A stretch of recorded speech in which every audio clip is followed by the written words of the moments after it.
We have looked at the major sources of long-term finance, loans and bonds, and short-term finance, overdrafts, commercial paper, and bank bills.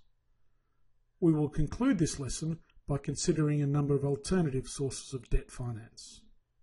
An alternative to borrowing money to buy an asset is to borrow the asset. Therefore, this represents an alternative source of finance called leasing.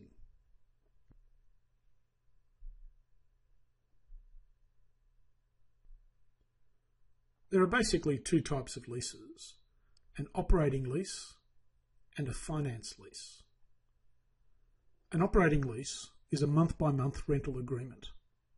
It can be cancelled at short notice, for example, to upgrade to a newer model, and the owner of the asset is responsible for maintenance. A finance lease is a long-term contract which cannot be cancelled by the firm using the asset. It lasts for the majority of the useful working life of the asset. This is the kind of lease we are talking about when we say that leasing is an alternative source of finance. Under a finance lease, the business makes regular lease payments and largely takes on the risk and rewards of ownership of the asset. The financial institution providing the asset, called the lessor, retains legal ownership of the asset.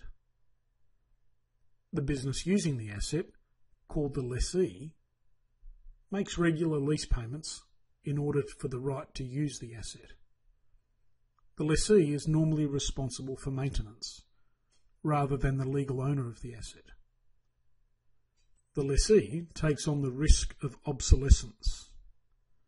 If the asset becomes obsolete because of new technology, the lease cannot be cancelled by the lessee in order to upgrade to a newer version, and the lease lasts for the majority of the working life of the asset.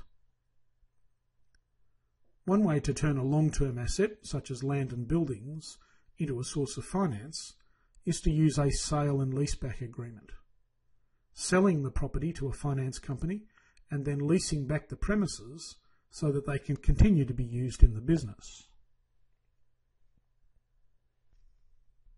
There are also alternative sources of short-term finance, such as debt factoring and inventory financing. Factoring means using the firm's accounts receivable, customers who owe the firm money for things they have purchased from the firm on credit, as a source of finance. Effectively, the accounts receivable are sold to the factor, such as a finance company. The firm receives 70 to 80% of the outstanding debt in cash, freeing them up from credit management and ensuring a more certain cash flow. One disadvantage is that when a firm uses debt factoring, it is sometimes seen as an indication that the firm is in financial difficulty. So sometimes the firm continues to collect the debt on behalf of the factor. Inventory financing is similar to debt factoring in that it is seeking to turn some of the current assets of the firm into cash.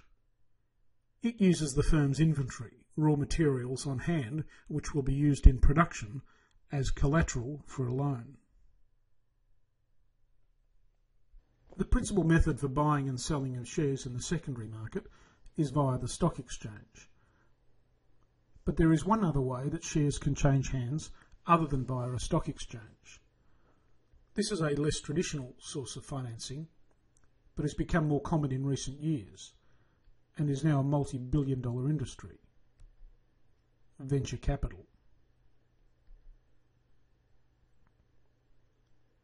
A venture capital firm invests in start-up businesses that it thinks will be successful. Because of the high failure rate of new businesses, this is a risky form of investment, but the returns can be significant if the new business is successful. A number of successful Australian firms got their start through venture capital, including Seek, which runs an online employment service, ResMed, which makes devices to help people with sleep apnea, Cochlear, which is a world leader in hearing implants, and Pharmaxis, a pharmaceutical research company.